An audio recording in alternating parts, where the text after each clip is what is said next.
Today's episode was brought to you by Wild Bill's Fireworks, PopChevy.com, and the Kent Rose Foundation. This episode is also brought to you by TheForkIn.com. Today we welcome our special guest, Bobby Braddock. Wow, it's great to be here, back in behind the shed with Harold. And I get to be out here today because one of my oldest friends, and it is because he's actually one of the oldest. Sometimes you say that and it's somebody that's 35, you just known him for 20 years. In this case, well, he's at least 2 years older than that. But I've known Bobby since, 81, 82? I knew you when you were young. I was, and I was already old. I remember because when I met Harold, I told him it was 45 years ago, and he was old when I met him. But I was born old. But Bobby Braddock is one of the original Hall of Fame Nashville songwriters who has written as many hits as anybody will ever be able to have on the podcast.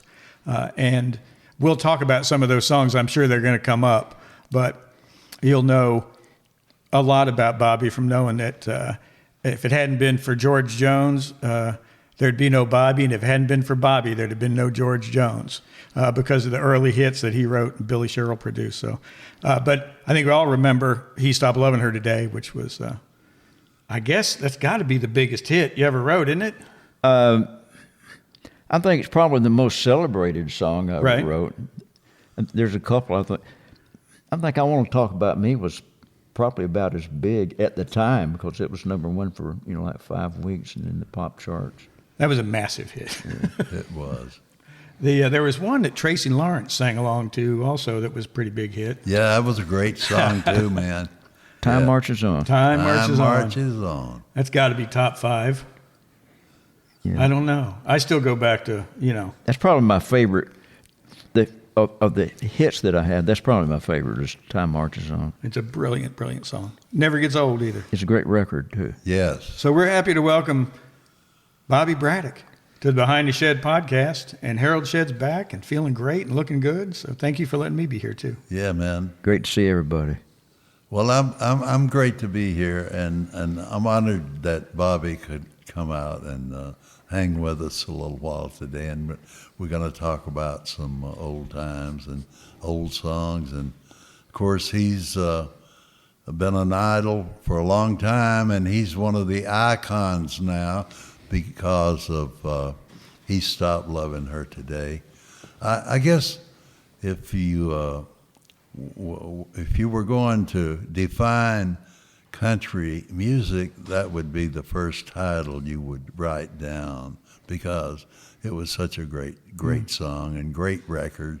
And long story short, Brian, we're happy to have you here with us again. Thanks, Harold. Behind the Shed, and thank you for coming. And with that, we want to hear some Bobby Braddock stories. And so, Bobby, welcome. You want to hear the real ones or the made up ones? Well, the ones we can air. That was my next question. Very few FCC limitations on podcasts, but, use your discretion. If it begins with close quarters, don't tell it. Yeah. I use euphemisms. Excellent. Yeah. When did you come to Nashville, Bobby? 1964. Of course, I was, 2 years old. Mm-hmm. At best. Not really. It was September of 1964. Yeah. Wow. Now, did you come to write or be an artist or? Well, I thought I could get a job as a piano player because I've been playing piano in rock and roll bands, and I love country, and I felt certain I could do that. I wasn't sure about the songwriting part. I thought I was a songwriter and I wanted to be one, but who knows that. In my little hometown of Auburndale, Florida, I would sing some of my songs to my friends. They always wanted to go over to my house and hear me play piano, but I'd sing songs to them, and they didn't seem to like my songs. And I thought, Carl Smith had just come out with a new record, and most of my friends, I had a couple that liked country music, and they weren't really a part of my regular crowd. I had two crowds I hung out with, and guys I hung out with, they liked rock and roll more. And there was one of them I knew liked country music, but they didn't typically listen to country radio. So there was a new Carl Smith record. I remember Wayne Walker wrote one side, and I think Mel Tillis and Wayne Walker wrote the other side. And so I learned those two songs, and the next time they were at my house, I sang those songs. I said, because these songs were going up the charts, and it was like a two-sided hit. One side was called Emotions, the other side was Your Name is Beautiful. Oh. And I sang those songs. They didn't like them either. And that's when I thought, maybe I am a songwriter. Oh my God. What was the first song that you ever got recorded, Bobby? Not counting, there's a song on a little local label down where I came from, and that was the first one, and I wrote it and produced it. But the first one I got cut on the major label was Marty Robbins, because after I'd been in town a few months, I got a job playing piano for Marty. Huh. I was his piano player about a year and a half, and he cut two of my songs, and one of them was called While You're Dancing. It wasn't a big hit, but it was, for Marty, it wasn't a big hit. It was probably number 14 or 15 in the charts. And so then I thought, okay, I really am a songwriter. Yeah. Wow. It's a good start, Marty Robbins, with a top 20 record. I'd be pretty happy about that. Yeah, I was. I hate to bring this up, but when did you write all of those truck driving songs?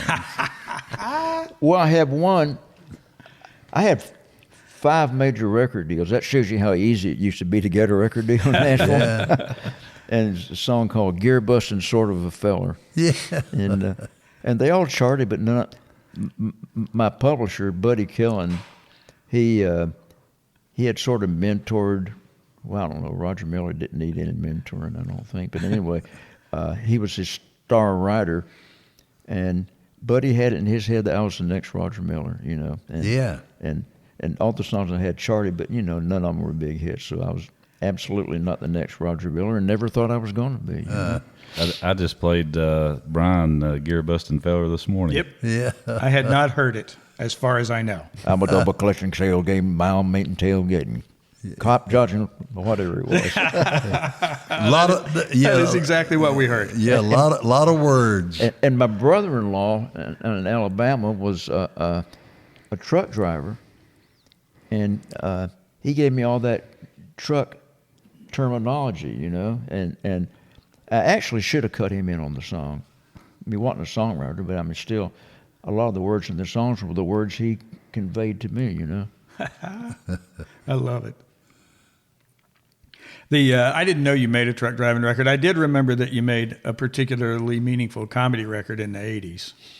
Talking about it took Ernest Angley to get me over you. It did. I do recall. I wrote that with Tracy Berg. Yep. That was a fun time. When I met her, she was 18. We just sat down and wrote a bunch of songs in a matter of a few days. And Faking Love. And one of them within a few months was #1 in the country charts. Yep. Wow. That was an amazing time. Faking Love. I had on the wall was, the songwriters have these ego walls where they put, their awards up on the wall. Yeah. And Matraca saw one, and Tammy Wynette cut a song of mine that was a pretty big hit. They call it Making Love. Yep. Matraca's vision wasn't really great. She said, they call it Faking Love. I said, hey. so we wrote a song. Yeah. And when we wrote the Ernest Angley song, we laughed more than we wrote. I bet. We were laughing ourselves. We thought we were funny. Oh, my God.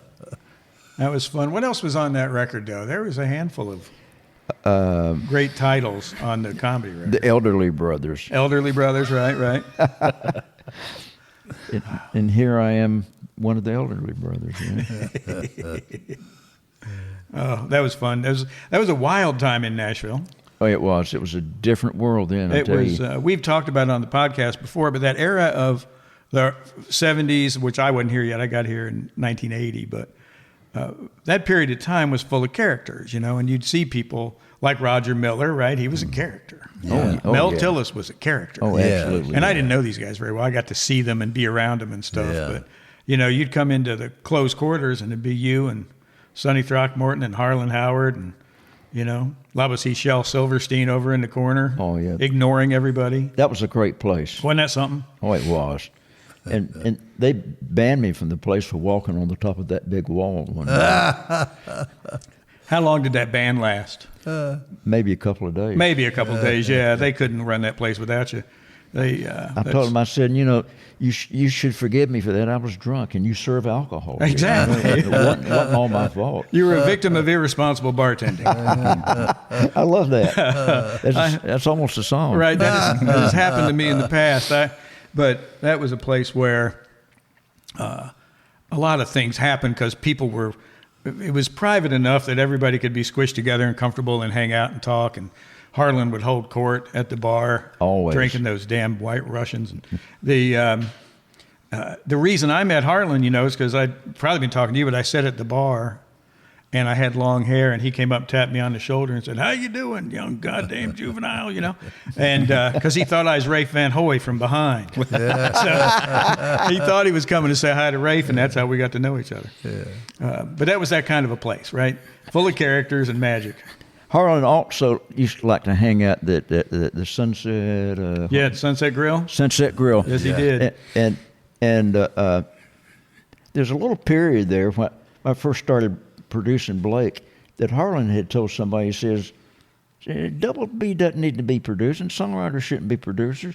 And it made me mad at him. And I didn't have anything to do with him for about a year, and I felt bad about it because you can't stop loving Harlan for very long. No. So he'd had some back trouble, and I started a little series of just going by his house and picking him up and hanging out with him. And so we went to the Sunset Grill, and I was getting to the point where I was getting away from alcohol because there's a time, honestly, I think I was an alcoholic, and I did it without going to meetings or anything. Gave it up. And so I ordered a glass of orange juice, and he said, "Jimmy, Double B says if you're going to hang out with me, you got to drink alcohol." So I told the server, I said, "Order a Scotch and soda. Give me a glass of water. Put just a little bit of Coke in it, to give it a little bit of coloration, and bring it to me." And that's what we did. And Harlan thought I was drinking alcohol all along. You could really hold your liquor, couldn't you? I could, and I could remember what went on better than Harlan did. I bet that's right. Yeah, he could encourage a drink. Yeah, that he could. He was great. He was wonderful. What fun, He was a ringleader in a lot of ways too. He would. Everybody wanted to be wherever he was. So if he was at Maud's Courtyard, we went to Maud's Courtyard. If he was at the Sunset Grill, we went to Sunset Grill. And if he was at Close Quarters, we went to Close Quarters. Yeah. There was, I don't know if Matrace would mind me telling this. I don't think she'd mind. There was a picture of a group, and there was Harlan and a bunch of other songwriters, and Harlan was next to Matrace, and she was just, in the picture, she was just laughing. And I said, "Well, why were you laughing?" She said, "Harlan had just come on to me." This was before he married Melanie, by the way. Yeah, it's before, which is number 7. I don't know if it was that much. It was a bunch. It was a bunch, yeah. He told me one day, and we were at Close Quarters, but he looked at me and he said, that Juvenile? He always called me GD Juvenile. Me too. Right? And he said, "You know what, GD Juvenile, everybody thinks I'm so rich." He says, "You can't divide any number by 50% 6 times and still have anything left. Doesn't matter how much I started with." And he wasn't wrong. Harlan was like E.F. Hutton when he talked to everybody listening. Indeed. But that was a fun time going up on the writer's floor at Tree. Yeah. And that was like the inner sanctum at the time. That was one of the greatest groups of songwriters probably ever put together that Buddy had, and Curly was doing both publishing and songwriting. And tell us a little bit about that time, because at that time songwriting in Nashville just flourished. This may have been a little before you came there, and you came in the early 80s, right? Yeah, 1980, yeah. Where did you come from? Southern Ohio, Appalachian side over there. You're from Ohio, okay. So I never knew that. So I don't admit it very often. well, there's nothing wrong with that. There's a song. What was the guy's name? He had a song about New Jersey. He said it's like Ohio, only more so. Anyway, That makes a lot of sense to me. almost. Anyway, especially in the late '70s, when Don Gant was the head of creative there, Yep.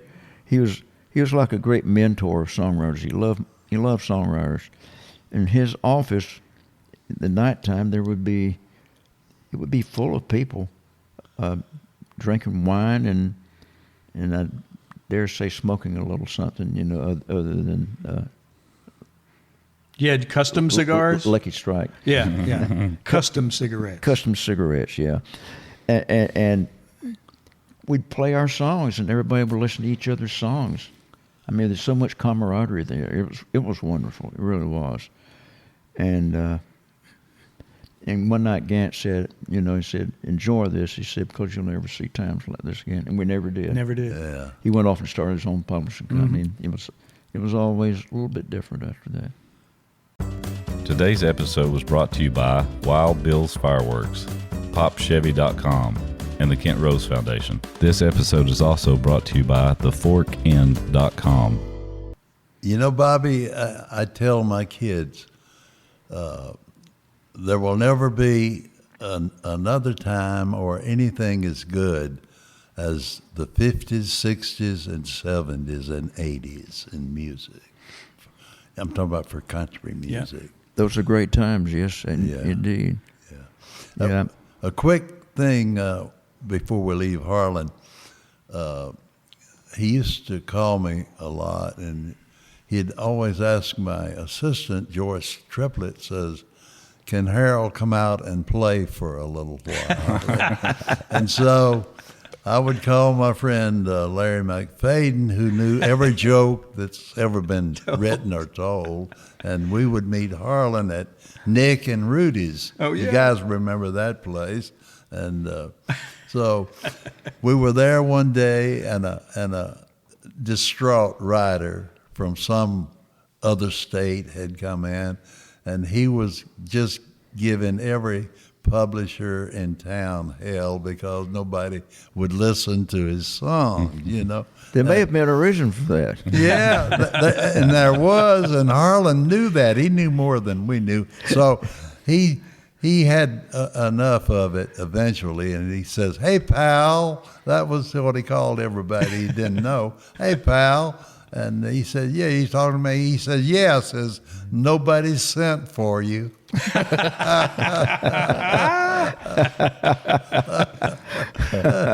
Oh, God. He was one of a kind. Oh, yeah. So is Bobby. Bobby's one of a kind. Bobby has such a way with words and ideas. He can take any idea, like Roger Miller, and turn it into a great song, Oh, I loved Roger. It's keeping up with Roger. He was so not just witty, but so quick. Yes. If you tried to catch up with him, you were doing your own hazard. But right. But it was fun doing it though. It was fun. Yeah.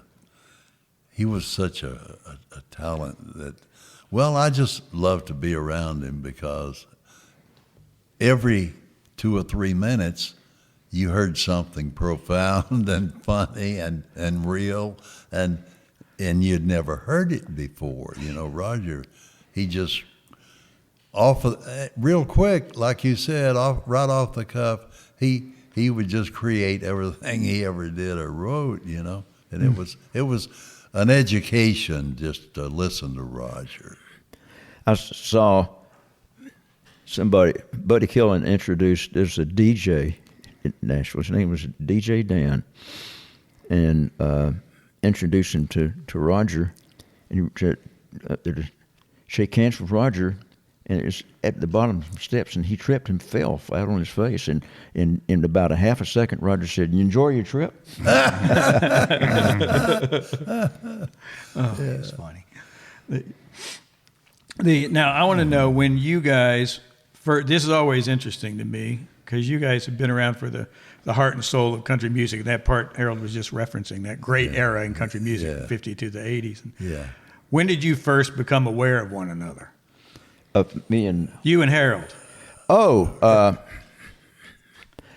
really became aware of him when he was producing Alabama, of course, Right. and always admired his little office building there. Yeah. And That's where we met, I think, Yeah. actually. there was so I come from a little Orange Grove town. It was, and at the time it was just very Southern culture, little redneck town, and of course so many people moved in there since Disney World came along, and they call that area Orlampa now. The natives don't like that. Yeah. But my father was a sixth-generation Floridian, and he was the mayor, city manager, and municipal judge in our hometown. and there's another songwriter from Nashville that he wrote a song. If I'm not mistaken, I'm almost positive he produced it. Close Enough to Perfect. Did you produce that? Oh, yeah. Yeah. Yeah. Carl Chambers. Carl Chambers, that's Yeah. right. Yeah, Wow. he was from my hometown, and he also wrote. Let's see, I think it's "Love's Gonna Get You," Ricky Skaggs. But yeah, Wow. he and they were the town's two songwriters. Yeah, especially that town. Yeah, Yeah. yeah. Carl Chambers, yeah, I remember that. How about you, Harold? When's the first time you knew about Bobby? Bobby, the first time I think we really got to sit together and really get acquainted was about 82 or 3. We had already moved into the new music mill on Music Row, and Bobby came and played me a song. I was in Alabama at the time, Right. and still, and he played me a song. This was the beginning of technology and the internet and all that stuff, and it was called "You Turn Me On Now. How do you turn me off?" Yeah. Well, I don't know if that's the then you played that song. Turn me off, 'cause you're the one that turned me on. Yeah. Yeah, and it was a great, great song, and it had some of the modern day stuff in it, you know. And Yeah, I had a just, little synthesizer thing I was putting on the yeah, little. it was that, but that was our first official meeting. So, like all songwriter meetings, your first official meeting was he liked the song but didn't cut it. Didn't cut it. Yeah, Well- okay. That's Well, it was too advanced, I think, Right, at right. the time. He was too far ahead. he of was it. he was leading the pack. A He little. was way out front. Yeah. Yeah, Buddy Killen, my publisher, Buddy. I always said that Buddy talked like Bullwinkle with a Southern accent. he called me Valentine, which is my middle name. Oh. And I said, "I don't want to get that song cut." He said, "Well, Valentine, you're out ahead of your time, you know." I said, "But when am I going to be? I want to write with my time, not ahead of it, you know." It doesn't do any good to write ahead of my time. But you were such a forward-thinking guy. It was a natural thing for you, but it's still around, and I'm sure it's as good as it was then. Right. It was fun. Oh, it was just so much fun. I couldn't. And I mean, if something happened to me, I couldn't say, you know, I had any regrets about anything. You know, well, I Right. wouldn't say that, but as far as the music part's concerned, Yeah, you know, you're not allowed to mention her. yeah, He actually wrote a song specifically not to mention her. what her name is? Yeah. Yeah, that He went to great lengths. He had a huge hit record just to not say somebody's name. That's amazing. it was a true to life song. Yeah. It was the girl who became my second wife. Yep. And we went to when George Jones had a place called Possum Holler on Lower Broadway. We went there, and as we opened the door, George is up there singing, "Her name is down, down," and she was walking in the door with me. I said, George, this is the girl I wrote that about. Well, how about that? Yeah, I remember that. Yeah. For years, when George saw me, he said, "We're going to write another. Who stopped loving her today?" I said, "Well, you didn't like it when you wrote when you had the first one." Must say, Curly Putnam was my co-writer on that. Yep. It's my great honor and pleasure. I took him the idea and had it, but I was not able to finish it, and we jumped on it, and it took a long time before it came out. After we started it like in the summer of 1977. Wow. And then finished it in the fall of 77, and George cut it in February of 1980. Yep. And Billy Sherrill had it in his head. Billy Sherrill was George's, Tammy Wynette's, Charlie Rich, a lot of great artists that he produced. Johnny Paycheck. Oh yeah, Paycheck. To me, he was truly a genius record producer. Yes, he was. And he was a young curmudgeon too. I enjoyed him immensely and still miss him. He did more for my career than anybody in this town. Probably a third of my hit songs were produced by Billy Sherrill. Wow. Oh, that's great. And I don't know where I was going with that story, but well, he said on that song, you had that song from 77 till 80. Yeah. Very good.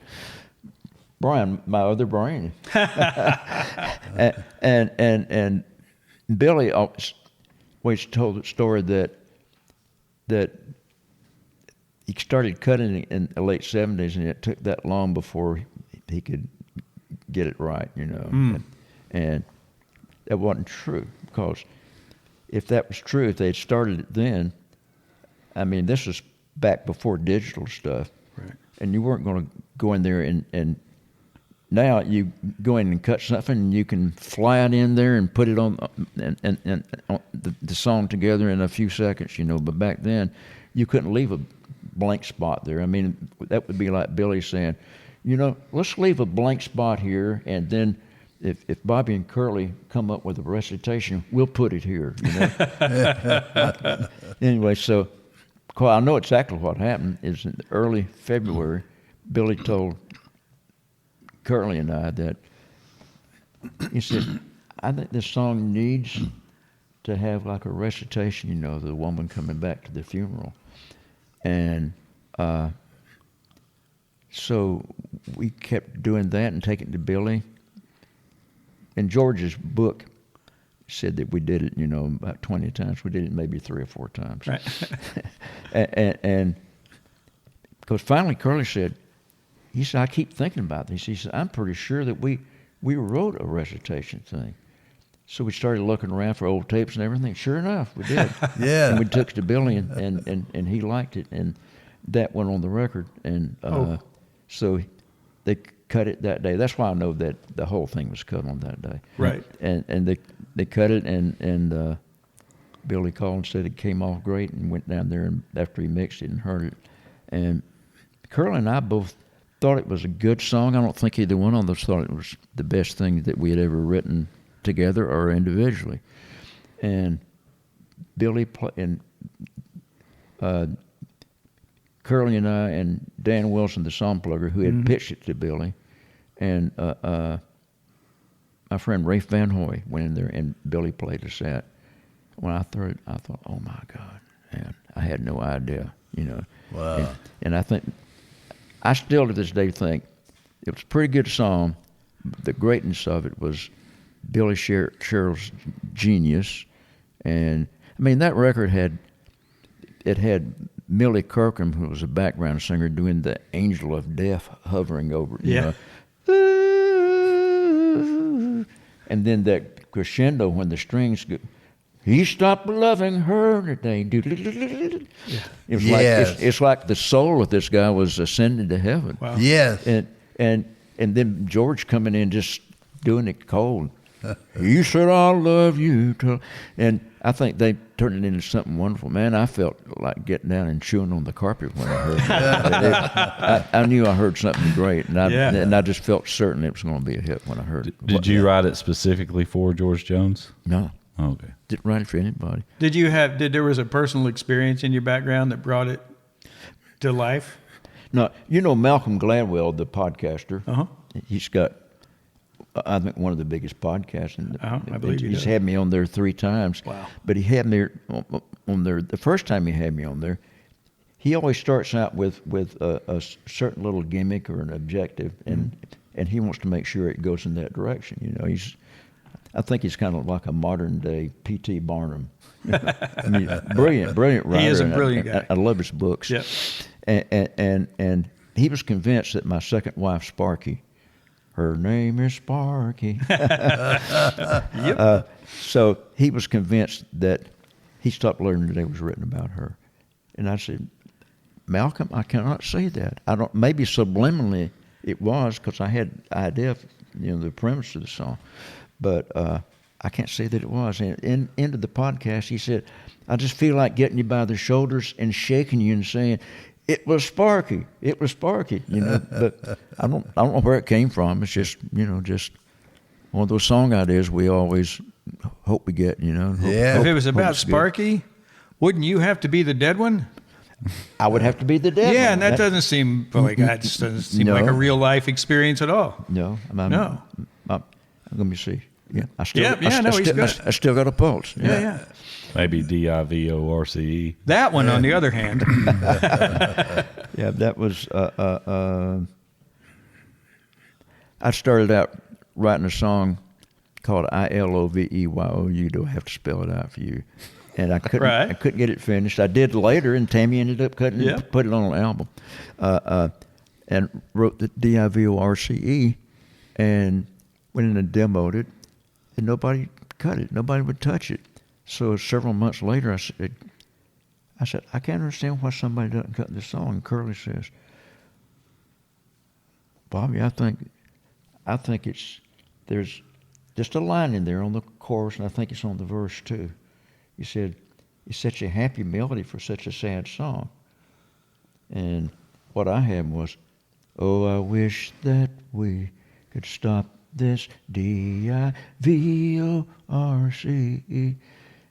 And he said, it sounds kind of like a soap commercial or something. and I said, what would you do? And he picked up his guitar and he said, oh, I wish. Curly had this mournful, sad voice. I wish that we could stop this DIVORCE. I said, let's put that on tape. oh wow, So we sat down there, and I got on the piano and did bum bum bum bum bum bum bum, and Curly sang it, and took it to Billy Sherrill, and I mean, he loved it. And he told an interviewer one time, he said, I took all my songs that I was working on, threw them in the garbage, and cut this song because I knew it was the number one. But Wow. but I told Curly, when we first wrote it, he said, you wrote all of it except that little thing I changed there. And I said, but Curly, that changed the song, right? And he said, well, I'll take 25%. And then just a few days later, Billy Sherrill had a fit over the song. And I said, Curly, the song, Billy thinks it's a hit. It's going to come out, and it's probably going to be a hit.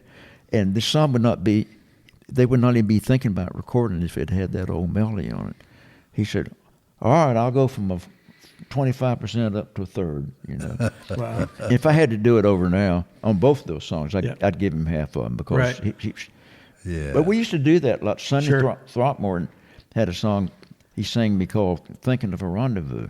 Right. Johnny Duncan had a big Yeah, hit yeah. with, and he called everybody Puddin'. He said, "Well, Puddin', what do you think of the song?" I said, "I love it. I think it needs another verse." Well, hell, write me a verse. So I wrote a verse to it, and he said, "Okay, you're a co-writer." And I said, "No, I'll just take a third."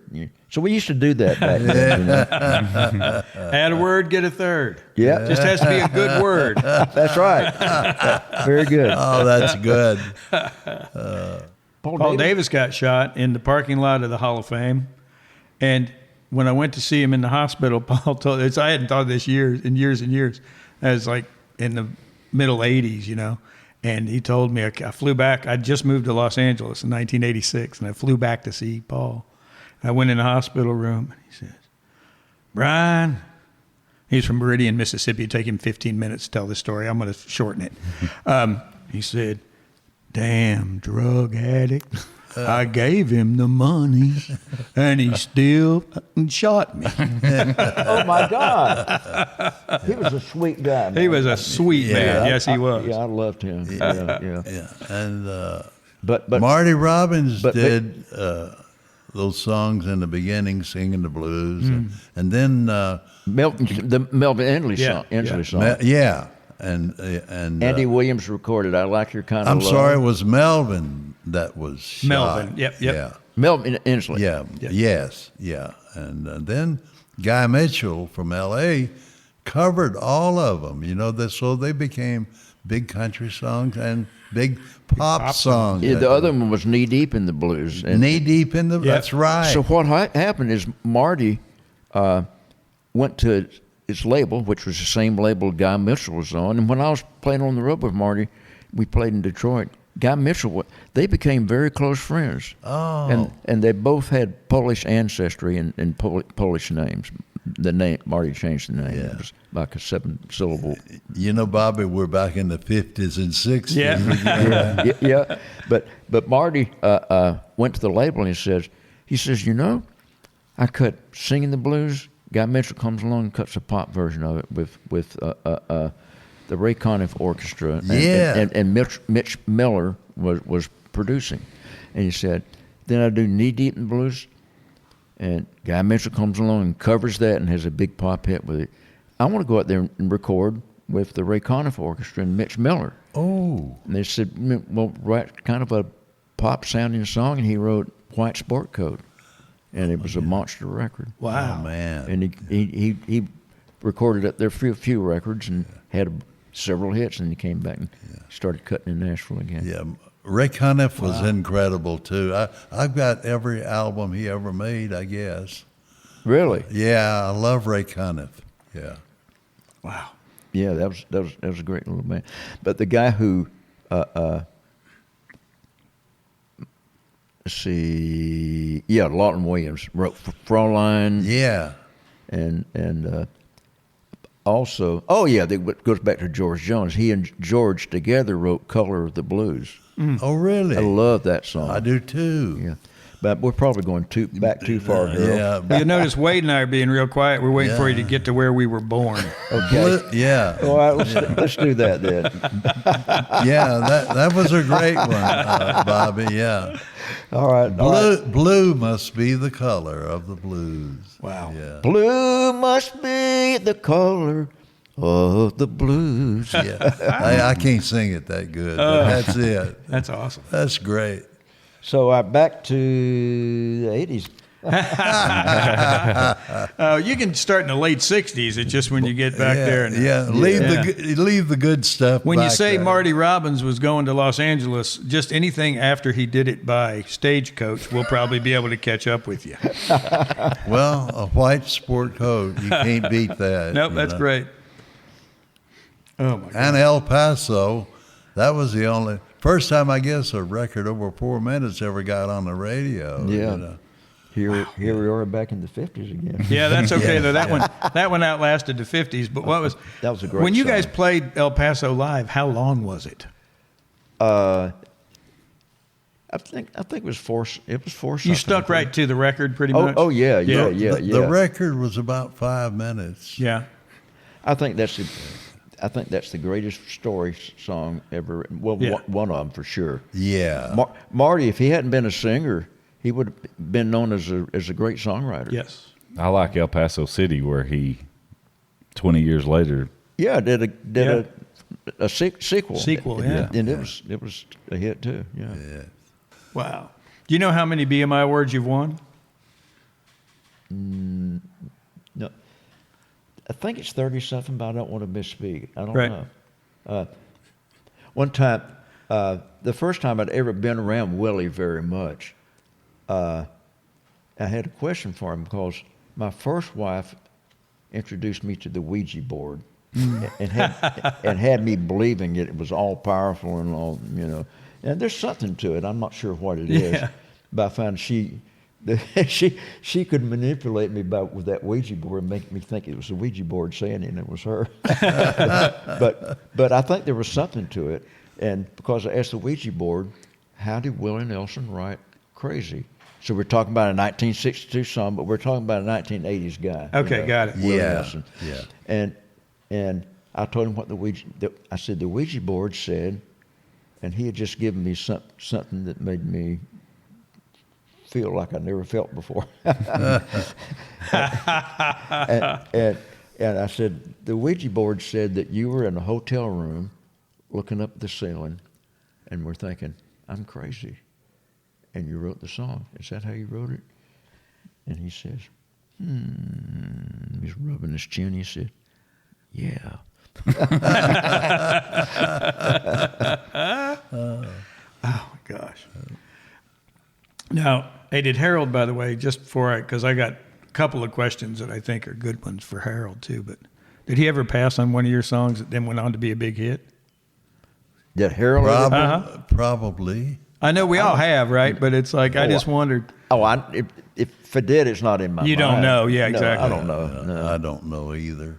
Those are fun. Pitched so many songs, and to be a songwriter, you got to have alligator hide. You can't get upset because somebody doesn't use. I mean, that's silly. That's silly. You'd end up being mad at everybody. At everybody. Yeah. I had one when I worked for Ronnie Millsap. This girl would come in every year, Judy Stakey, and she had a song called "Don't Call It Love" that Tom Snow wrote with Dean Pitchford. And I passed on it like 2-3 albums in a row, and I'd go play it for Rob Galbraith, who was my boss. Right, I'd go play it for Rob, and I just don't think it sounds like something Ronnie. He says, "Nah, Ronnie kind of." So that's only ironic because I passed on it twice that I can remember, maybe 3 times. And then Dolly Parton cut it. David Malloy cut it on Dolly Parton. They had a big record, won the Burton Award. What was it? Don't Call It Love and it was Dolly's record. Dolly sang it. And it was during that period of time when she was doing duets with Kenny and stuff, and it was right in the middle 80s, and she was really hot, and she had a #1 record with it, and it won the Burton Award. And I picked up the Burton Award because by then I was working for Tom Snow. And so when he won the Burton Award at BMI, I picked up the Burton Award for the song I'd passed on at least twice. I had changed roles. I pitched some songs to Ronnie Millsap and Galbraith, who was a delightful guy. Oh, yeah, he's a great guy. Is a great guy. Yeah. And Millsap had a bottle of bourbon there and was passing around. We weren't getting drunk. We were having nice camaraderie. And that's one of the best times I ever had. And he didn't cut one of my songs, but I didn't care because I never had gotten to know him very well. Right. Yeah, that's pretty fun hang. Yeah. Yeah, he was good to me. Now, what year, Bobby, did you get your first big record? Well, in 1967, I had some top 10 records. There's a thing Statler Brothers recorded called "Ruthless." Oh yeah. About a guy who had a girl named Ruth and left him, and ha ha ha. Now I'm ruthless. I used to write silly songs like that. And I look back on. No, that's not silly. That's kind of that's creative. Clever. That's clever. And then I had another one. Well, Curly and I wrote together. It's called "You Can't Have Your Kate and Edith Too." Yes, yeah. Jimmy Dickens had one called "Country Music Lover." She's not a country music. It's about a girlfriend that thought that Ernest Tubb was a sincere place to take a bath, and then that Johnny Cash was money you find in the commode. I was surprised they would use commode on the radio, but they didn't. They did, and. Furl and Husky had one, "You Pushed Me Too Far." And so then in 1968, Tammy Wynette's DIVRC. That was my first #1. Okay. And boy, what a big one. And it was her biggest record until her next record, which was "Stand By Your Man," which outdid everything. Yeah. And I think she and Billy Sherrill wrote that together. Yeah, that became an anthem. That was a great record. Yeah, it was. Wow. Yeah. She was a very gracious lady. She was very nice. I liked her a lot. one time, I mean, I can say this because I wrote about it in my Music Row book, is that I was hanging with George one night and came in to listen to some songs. He ended up getting very, very drunk. I ended up having the job of sort of babysitting him. And Billy Sherrill called down there, and he says, he called him Jones. He says, "Is Jones there?" I said, "Yeah." He says, "Does he think he's recording tonight?" I said, "I don't think so." And he was recording Tammy, and he didn't want George there. so we're sitting out in my car, and George started talking about Tammy. He said, "Fill this knot here on my head." I did, and Phil, he said, "Tammy put it there." And I was thinking, well, stories I heard, she maybe had a reason to. and he said, "But damn, I love that woman." Oh man! And I said, "George, you don't need to drive. I'm going to drive you home." He had agreed to that. And then suddenly, after a few minutes, he jumped out of the car and went and jumped in that big long Lincoln. And I said, "George, you're not supposed to drive." He said, "Son," he said, you're writing some great songs." He said, I'm behind you all the way." And he just hauled butt out of there, and he was gone. I guess he made it home okay. That's awesome. He was a delightful man, though. Wow. Yeah. Well, Tammy had cut 19 of my songs, and then George cut 30. No kidding. Wow. And do you remember? Oh my gosh, I'm having a senior moment here. The guy at the record, George had a nickname he went by. George, the guy that George shot at that time, Peanut Montgomery. Yeah. Oh, yeah. Peanut. Yeah. It's George's best friend. We were talking about it last night. Yeah. George wouldn't shoot at just anybody. Right, exactly. The only people he really cared about. And I was talking to him, and I had said something about, George cutting 30 of my songs. I said, "He's cut a bunch of yours," and he said, "Yeah, about 53, I think it was." I felt like crawling under. That's a lot of songs of anybody's to cut. It is. 53. Yeah. I don't think the Coasters cut that many Lieber and Stoller songs. No, I don't think so. Yeah. Jeez. I got to meet the one that's still alive. Mike Stoller, Mike Stoller. He was 91, 92 years old, and he was like Harold Shedd, sharp as a tack. Yep, and, nothing changed. And that was the Poets and Prophet thing. Yeah, he came and did a special here. With Michael Gray. Yep. And boy, was that a good show. And he and Corky, dear friends, yeah. And I love their catalog, man. Something. They're great songs. I don't guess they ever wrote any country songs, but they... Only Jackson. Did they write Jackson? So Jackson was one of the very, very, very few songs that Jerry wrote without Mike. You talking about the one that Johnny Cash? Yeah. I had no idea. Mm-hmm. That's a Jerry Lieber lyric. Yeah. Really? Wow. No kidding. Mm-hmm. Who did somebody else do the melody? Yep, and I don't remember who. You remember who it was? I know him. I can see his face clear as bell. Oh, so it was somebody you know, you just can't think of. Yeah, I just can't think of his name. And you'd know him too. I just can't think of what it was right now. For some reason, I was thinking it was June Carter, but it wasn't her. Okay, well, great. Yeah. If only I had an electronic device that could answer such complex questions. Mm-hmm. You do. Now, on He Stopped Loving Her Today, Bobby, do you remember who played on that track? Some of them, yes, for sure. Did Phil Ball play on the record? Yes, he did. A lot of people think that was Pete Drake doing that was Phil Ball on this contraption that he made. Yes, that was of an old B3 Hammond. They had that yes, exactly. thing. Yeah, it has a name. I just can't. Yeah, I'm trying to think of it too. Yeah. Wow, that was him. And Pete was on that session, but he was not doing that. Yeah. Charlie McCoy was playing harmonica, and when I was producing Blake Shelton, I called up Charlie and said, "I want you to play harmonica on Blake." And he came there. He said, "What do you want me to do?" I said, "I want you to do something like you did on He Stopped Loving Her Today. That same mood." And he did, and and he aced it. It was wonderful. Amazing. Yeah, and I could probably name most of them. I wouldn't be sure, Yeah. but those I mentioned, I'm certain that they were on it.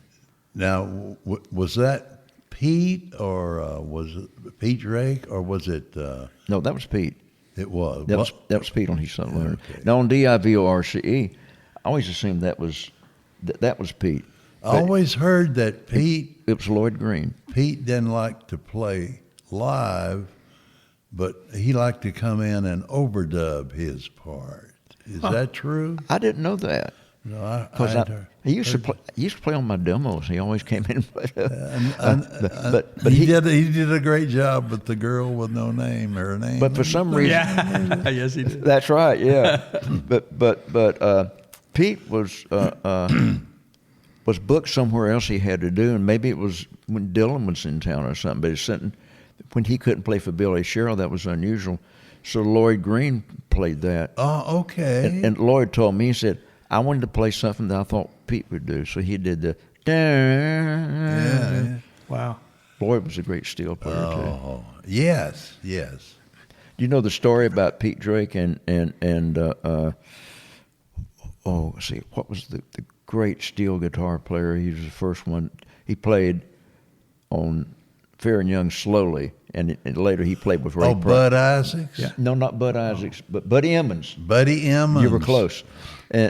And the story was, and I think it's a true story, that Pete was on a session and was packing up as Buddy was coming in, and Buddy had set his steel up, and Buddy did some jazz lick on his steel. You know, he could play anything. He was a great steel player. He's amazing. He sure was. And he looked at Pete and he said, Pete, can you do that? And Pete reached down in his pocket. He'd just been by the union and pulled out about 14 envelopes full of checks, and he said, "Can you do that?" Pete was funny. I loved him, and his wife Rose told me. She said, I didn't know this till after he passed. She said he had a whole dresser drawer full of, and he said I had a little sticker in there, and he said Bobby Braddock stuff. Songs of mine that on demos he'd played on and stuff like that. That's so chill bump good. stuff. That's amazing. I love those stories. When I guess it must have been a lot of fun to be a session player too. During that time, Oh yeah. goodness. Yeah, but Buddy Emmons was so great, you know, and Lloyd Green, and Curly Chalker, Yeah. and Julian Thorpe, Floridian. Who was that? Julian Thorpe. I didn't know that. Where is he from in Florida? He was from somewhere in Florida. I don't remember the town. And when I first came to town, he had a bar downtown. Scotty Turner used to take me there all the time. Or Lampa. Yeah. Orlando. Yeah. And one time I did engineered an album for a guy from Chicago, and he came in and did a steel guitar album, had 9 players on it. Wow. And I'd like to have that. I have a copy of it. I'll get you a copy of that. I'd love that. You would. I'm a lover. I'm a lover of steel guitar. I tell you. Well, they had 22 minutes of Faded Love. Every one of them took a ride. Really? And they're all different, and it's a masterpiece, man. It's so good. I'm so OCD. So ADHD. I don't know if I could sit through 22 minutes of anything. You I can don't take know. it in 2 servings. I like Faded Love, but not that much. You have to start it with. But it was just so Unfaded Love. incredible, and Pete was on it, Lloyd Green, Bobby Seymour, Oh yeah, I remember him. Hal Rugg. Bobby Seymour was from Florida too. Yes. Later on, I used I can't believe Dan Dugmore. Oh, yeah, my gosh. Yeah. Oh, he is so good. He played on that Linda Ronstadt stuff. Yeah, you know, yeah. Great like Blue Bayou. Yeah, man. And also Paul with Blake, which started out with Dan Dugmore, and Dan couldn't make it, and they were using Paul Franklin, and kind of stuck with Franklin because it was both of them. I mean, Paul is both of them incredible. arguably the best steel player in town. Both of them. I believe that. Yeah. Yeah. How did you and Blake Shelton get together? Oh man, a good friend of mine named Michael Kosser was running a publishing company for a guy named his name was Gosnell. It was called Gosnell Music, and he signed up Blake, and he was always telling me, he said, I know you want to produce. I mean, when I do demos, I always try to make them sound like records, and I had that reputation. I don't know if I deserved it or not, but that's what I tried to do. So you're one of those guys. And I did an album for Deborah Allen on Curb. It wasn't a huge success. But Kosser said, about this guy, you should be producing him. And then one day he called me up, and he had written a song with Blake. And he played for me over the phone, and he said, "What do you think?" I said, "Well, I want to hear the song again, but right now I want to. Who's that guy singing? He sounds like a young Hank Jr." He said, "That's the guy I've been telling you ought to produce." And I said, "Well, I want to meet him." So we got together, and we liked each other, and I loved his singing, and he loved my demos. But Byron Gallimore had sort of committed to producing him, but it never had actually, really got a plan going. And I knew I was going to have to go to Byron Gallimore and ask him if I could produce Blake. And I needed to do it where I didn't make him mad, because right. I didn't want him to say, "I'm not cutting any more Bobby Braddock songs." and he was very, very gracious about it. So we had the go-ahead signal, and we did it. And I went in and did 4 songs on Blake. And today, if you want a record deal, I got a deal I'm working with, and I always wondering, is it worth it? They are great. Both of them. The guy is probably the top demo singer in town. No, AI is the top demo singer in town. But this guy is second. Well, and there's a since John Wesley's gone, yeah. Yeah, right. Yeah, really. So anyway, where was I going with that now? Brian will know. I'm afraid to tell you, but it's you cut 4 songs on Blake. That's right. That's right. Okay, there we go. It's 2 brain farts. So then I cut these 4 songs on Blake. Oh yeah, social media. Yeah. And the duo that I'm doing now, right? And just social media. I mean, you have to know about algorithms, and then you have to. There's social media, and then there's YouTube, which is like a grade above. And social media, when they say that, they're usually thinking about TikTok or Instagram or Snapchat. What is it? Snapchat. It's Snapchat, but yeah. I like the way you say it better. Snatch Chat's funnier. I don't know. We'll start a new one. I didn't mean to say that, but I would have if I thought of it. Anyway, and oh my God, if you want to get an expert to go in there and do it, because I've been talking to the expert of experts, it's very, very expensive. But back then, it was just me going up and down Music Row, single-handedly getting him a deal. It was that simple. And I got him a deal at the last place I went to, and it was the last place because I heard it was going to fold, which it eventually did after his first record came out. His record was racing up the charts, and the label was gone. He's, I think, the first person that ever was racing up the charts without a label. Wow. Oh my goodness! Yeah, that is another story. So I cut the 4 songs on Blake, and that was in January of 1998. Wow! And he got a deal. I'll say Within 2 or 3 months. Debbie Zavitson had a lunch with us, because I had already played Blake for Doug Johnson, and I think you had Doug Johnson on recently, didn't you? Yeah. Yesterday, yeah. Love Doug. I do too. And he, he can be pretty stoic, a man of few words. And I played him Blake, and he said, "I like it." And I said, now, I mean, I don't know why I did this. I mean, he liked it. That should be good enough. I'm like, are you sure? Because I told him, I said, now, you know, I got his voice up more than most people do that. I got him in everybody's face. But I think the more people hear words to a song, the more they're going to like it. That's because right. A lot of songs get, the words are buried. And I told him all that, and he said, I like it. And that was it. Yeah. And Debbie came in and brought him a contract, and we went to somewhere, you know, to get a meal, and he signed it, and that was in '98. And for one reason, Doug signed a group called I'm trying to think their name. They had a song called 21 Cents, and it was a family, the father and daughter and son, But it was taking a long time to get a deal. He did not have a product come out till 2001, and signed in '98. But it was worth waiting for because we wouldn't have had Austin then. Right. And Debbie Zavitson, I think, who was married to someone I don't know. Russ. Who was that? Hard to She say. was married to someone else. Then. Yeah.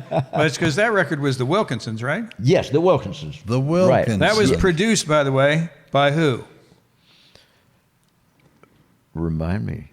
Debbie Zavitson's husband, Really? Russ. Russ? That's right. Oh, my God. I did not know that. I didn't either. Yep. No, I didn't know that, Russ. Wow.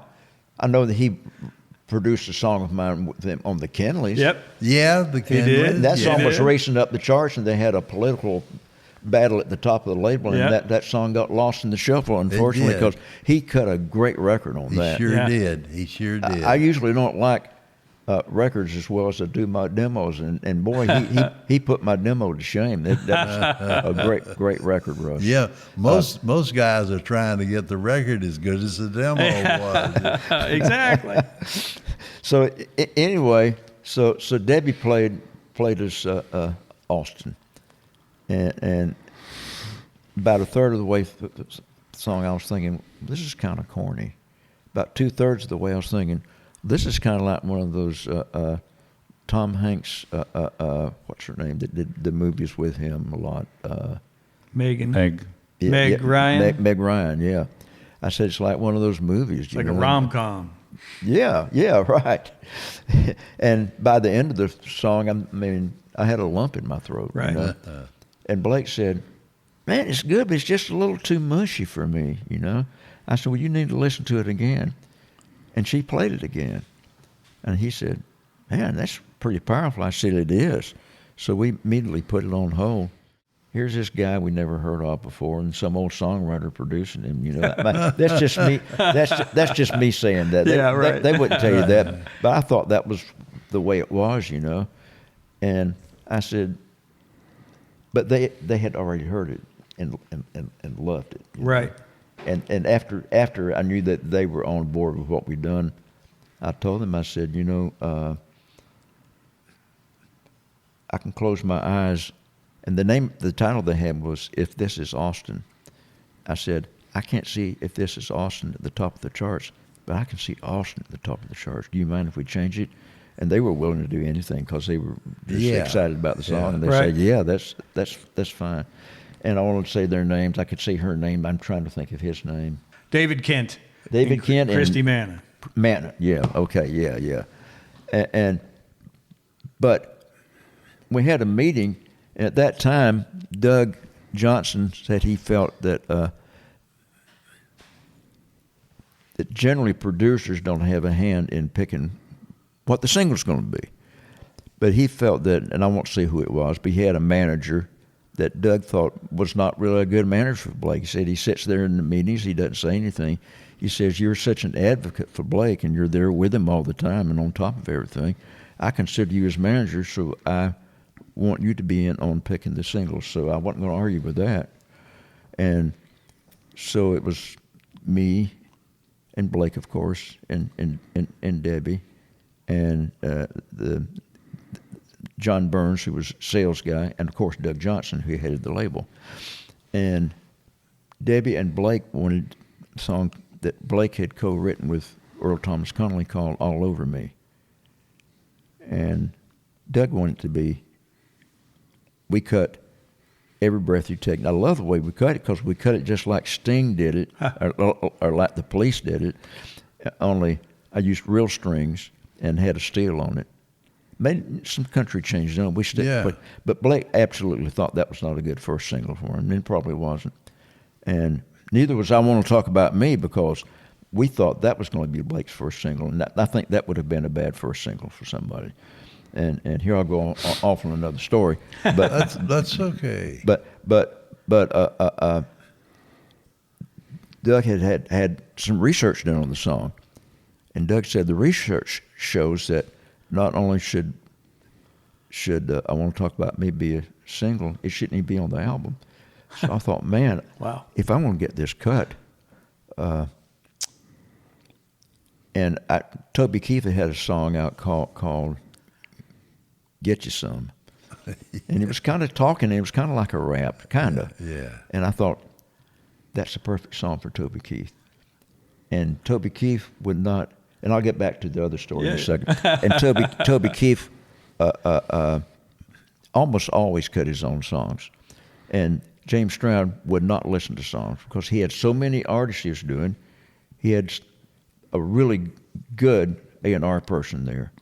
And I can understand why he wouldn't listen to songs. And I knew I shouldn't get the A&R person, because when Terry Wakefield played this song for that A&R person, the response was, not only do I not like this song, not only am I passing on this song, I hate this song. I thought, and I still think she's a great person and a great A&R person. But I won't say her name. I used a pseudonym in my book. There you go. So I thought, if I'm going to get this if I'm going to get it to James Stroud, I'm going to have to figure out a way to do it. And there was a little market about 2 doors down from where what was then Giant Records was in his office. So I bet he comes in here, I mean, to get smokes or to get, an orange juice or chips or something.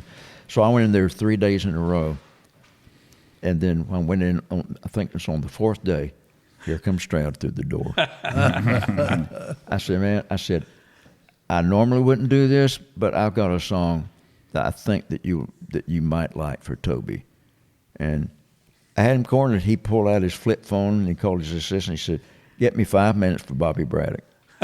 So I went in there and played it for him. And he jumped over his desk and grabbed me and hugged me. And he said, man, this is a monster. That's not exactly what he said. That he used an adjective that I won't use on there. Yeah. It was darn. Okay. Yeah. Doggone it, that's a dandy. Darn with two syllables and another letter. And he said, I want to play it for Toby over the phone. And Toby heard it on the phone. He said, I'm cutting that.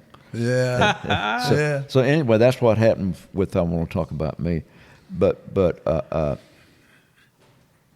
when they picked All Over Me, and then I had 2 of us wanted Austin, and then Doug wanted Every Breath You Take. I thought we need to have a majority here somewhere, and I thought All Over Me would probably be better than Every Breath You Take, and so I did that, and Doug joined in, so it was unanimous.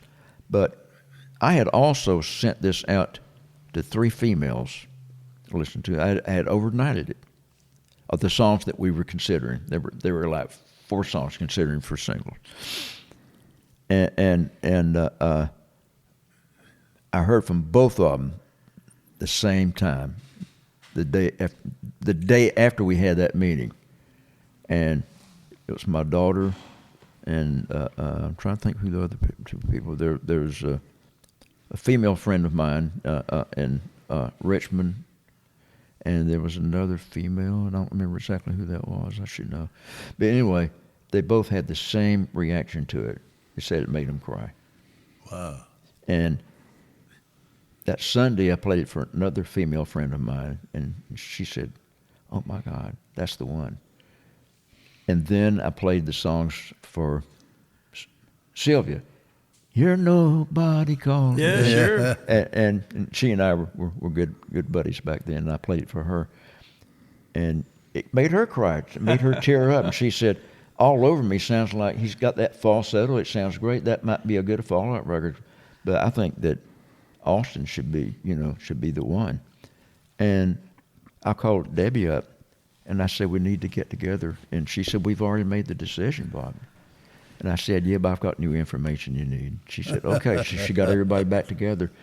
And it was like I was an attorney in court having to get up and make my case because all of them were resisting at first. Right.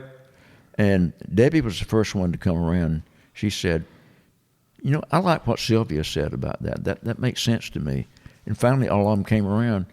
And when we had decided the single was not going to be All Over Me, it was going to be Austin, Blake came up, put his hand on my shoulder. He said, well, buddy, he said, you'll either get the credit or the blame. And I said, I'll take it, Yep. And so Austin was the biggest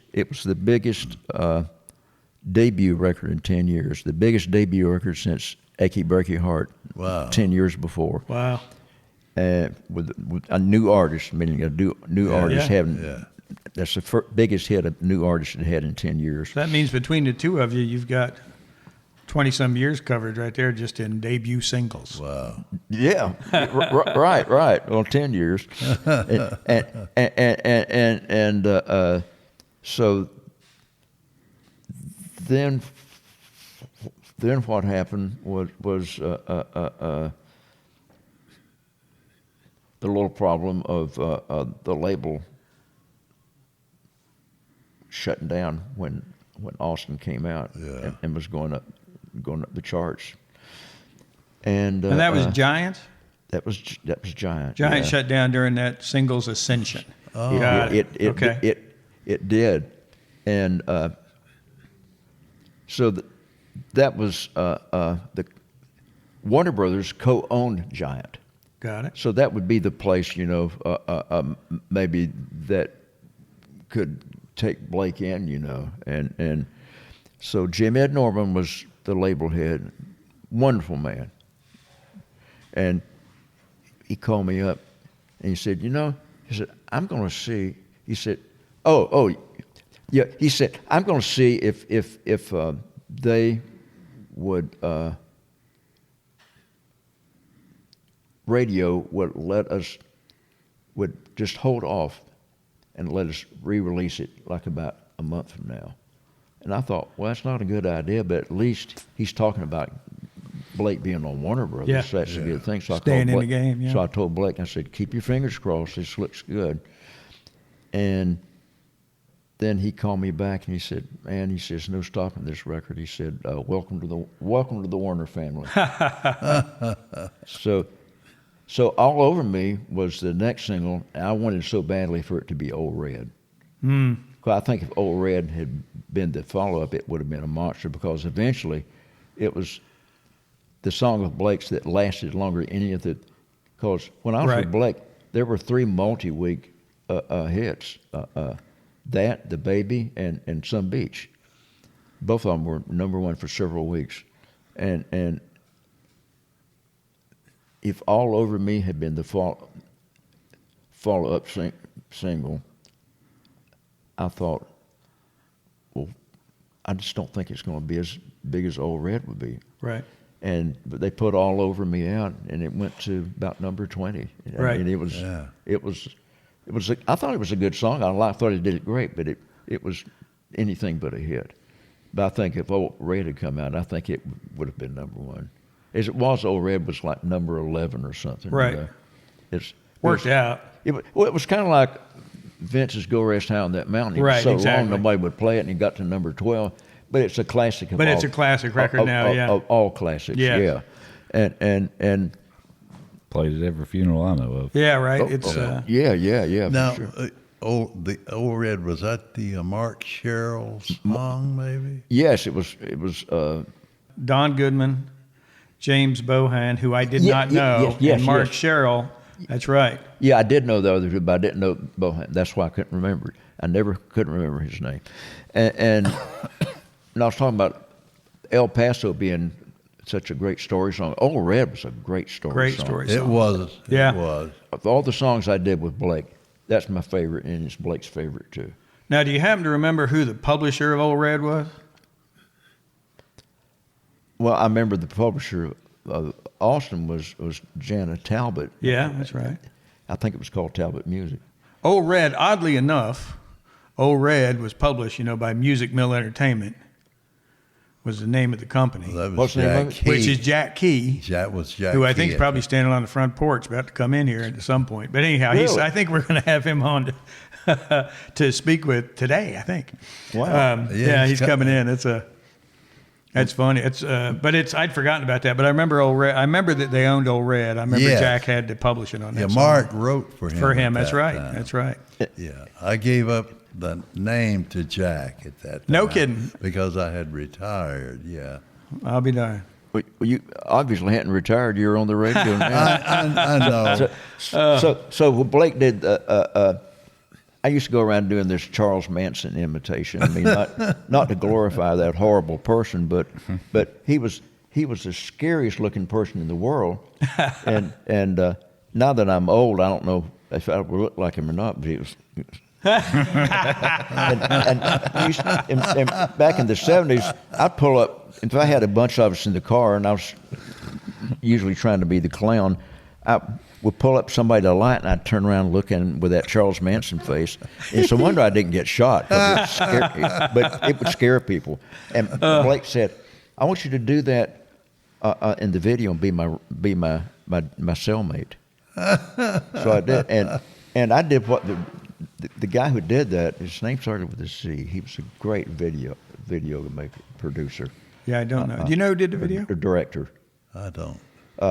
It wasn't Zavitson, but it started with a Z.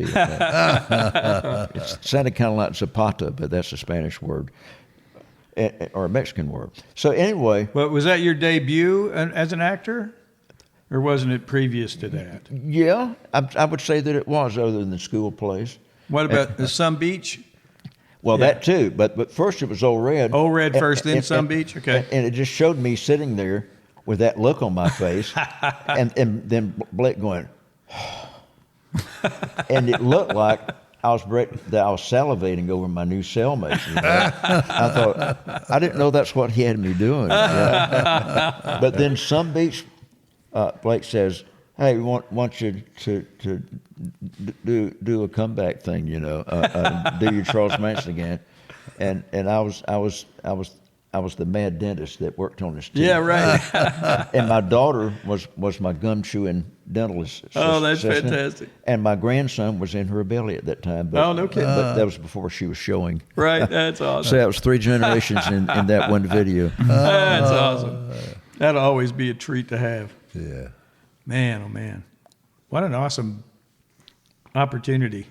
Yeah. I feel really, I'm particularly blessed to be able to hang out with Bobby and Harold both at the same time, because I just never thought when I got to Nashville, first of all, I never thought I'd ever meet either one of them. And then when I finally met both of them, to think that these, 40 some years later, I get to still hang out with them is like awesome to me. And better, It's something yeah. to me to be able to, and Bobby, just legendary stories. I appreciate you, man. Yeah. Yeah, I think of you. I mean, I think of you when you were, like 19, and when I saw you, I thought, it looks like that what Brian Rawlings would look like at 60. Yeah, that's right. And I wish I was still 60. Oh, are you more than that? You don't look your age. I do have a birthday coming up in 2 weeks. I'll be 65. So, Are you serious? yeah, Well, you're older than I thought you were back we're then. ancient. Oh, yeah, you must. I came to Nashville, I was 18, and it turned 19 that year I came here. Yeah. Wow. So I was 20 probably when I met you, 21. There you go. There was a movie made.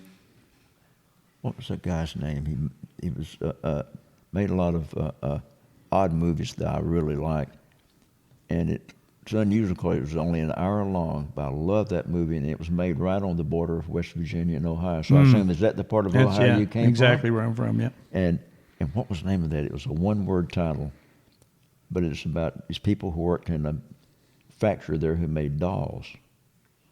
I don't know, but I'm gonna find out. Yeah, Yeah, you can find out, and I need to remember the name. It's a one word title. It's black and white, and all the characters in it were from this little town, what you would call. I mean, I think of West Virginia as a border state. It fought in the North during the Civil War. And it broke off from Virginia, so it's kind of southern, northern, and that part of Ohio is. It's a certain kind of accent around there. It's not. It's a hillbilly accent. It's not southern. It's Appalachian. It's Appalachian. Yeah. And the people in that town, every one of them were the cast of that movie. Oh wow. And it was effective. Yeah. Yeah, we talk like that when I come up. We talk about it like that. We get it real quick and everything. Talk that way. And the O is pronounced O. Oh, so a lot of parts of the South that do that too. They don't pronounce the last O though. It's just Ohio. Ohio. Ohio. Yeah. So anyway, yes. Was that movie Bubble? Yes. I need to see that. I haven't seen it. That's it. Bubbles? No, Bubble. Just single bubble? Single. We were Bubble. It was so poor where I grew up, we could only afford one bubble. How'd you know that? I looked it up. He looked it up. Wow. Kind of the same way I know it's Billy Ed Wheeler's the other one that wrote Jackson with Jerry Lieber. I sit over here and go real quick. Billy Ed. When we're not doing the podcast, that's what I do for Harold. I'm Google for him. I guess because I'm older, when I can't think of something, I don't. I mean, you can get a thesaurus, or you can get. It's the easy way to find out, But I make myself think of it, and I use the alphabet, and I go through A, B, C, D, F, G, and I thought, no, it didn't start with a C, didn't it? It could have been an F, and then I start doing the vowel that comes after that consonant. Yep. Yeah. And it's funny when you do that. Suddenly, something you almost feel it pop. There it is, and Like a bubble. Like a bubble. So my mother had dementia. So did my brother. My father didn't, so I'm very conscious and very aware of that. And so I do these memory games, numbers games. Always like fooling with numbers anyway. Doing crossword puzzles. Work out. That's important to work out physically. And if I forget something, I make myself remember it. Yep, that's good. So, I mean, I need to do that. if you exercise that brain, you might make it last a little longer. Yeah, that's good. Something's going to get us somewhere in some way, And when I was 19 or 20, I was scared of dying. I don't have any fear of it now. Somebody asked me if I was afraid to die, and I said, no, but I'm very much against it. I think that's the sign to tell you Time to wrap it up. to get off the stage. Right? It's like it's Harold's timer, and his timer goes off, and he's like, That's old Fergie. Fergie. Man, this was funny. It was like we weren't even recording it. It was like we were. It was Fergie. Sitting We're just hanging out. in a bar or on the front porch or something. That's been the thing. The Harold's made it like that. It started, Harold would come up to visit after he'd moved, and we'd hang out and have breakfast and talk. And we thought, wouldn't it be cool if we could just do that with our friends? And Harold made it happen with Wade, who really runs the show. Wade and Russ made that happen. What's brilliant? I'd like to take credit for it, but I can't. Well, yeah, but you're the producer. You always take credit. So what's this podcast? I'll always show up, so there'll be at least one in the audience. So There you go. So what's this podcast I'm kicked off now? What's the name of it? Behind the Shed. Behind the Shed. We don't tell anybody that. That's the reason we got that sign up over there so that nobody can guess it. It's part of the thing. Yeah. Perfect. But I'm in front of the shed. You are. Yeah, you are. You belong in front. You need to, I'm looking at you eye to eye. Yeah, I love it. I do too. It's been wonderful. It's been great, and what a treat. Old friends. What an education. Yeah. And what great memories, man. Yeah, we're so proud, Bobby, that you would take the time and do it. Old friends. Old friends. Oh, I wouldn't miss it. And again, I'm so sorry I was late. Yeah. And what a great song that was. Right. Old Friends. Yeah, exactly. I didn't know this was way out here, and I can't say that word. There's a word that's kind of funny, but It's not that far from I love Egypt. it out here because For me, it's out in the boonies. Boonies, yeah. I mean, that winding road going through the woods, I love that stuff. Oh, it's beautiful out here. And some beautiful farms, too. I mean, so are we kind of close to Cheatham County? I don't know. Are we? We don't. None of us know. No, we're south. We're closer to Franklin. Yeah, that's Well, true. I know that, but I was thinking that it was maybe a little bit southwest of Franklin, is it? Kind of. I think Yes, it is. I think that's a little right, bit, yeah. Isn't Cheatham County to the west of Williamson County? I don't have any idea. I think it is. No, Cheatham County is north, isn't it? It is farther north. It's that's Ashland directly City. west of Oh, yeah, right. it's due west of Davidson, probably. Yeah. Yes. Yeah. Okay. yeah. This has nothing in the world to do with country music. Let's go. Wow, what a treat. I hope people understand how cool it is to get to hear Harold Shedd and Bobby Braddock talk at the same time. And I'm so glad we did not discuss religion or politics. No religion, no Me- politics. me Made too. it for a whole hour without it. I hope that the viewers and the listeners enjoy it as much as we did. Well, I sure did. I'll tell you that. Awesome. Thank you, guys. Thank Thank you. you. Today's episode was brought to you by Wild Bill's Fireworks, popchevy.com, and the Kent Rose Foundation. This episode is also brought to you by theforkend.com. Tune in next week to the music station, WWCC with Harold Shedd, broadcasting live from beautiful downtown Bremen, Georgia, 1440 on your radio dial. What you just heard just happened. Thank you for listening to Behind the Shed. We hope you enjoyed it. Tune in next week as we go Behind the Shed.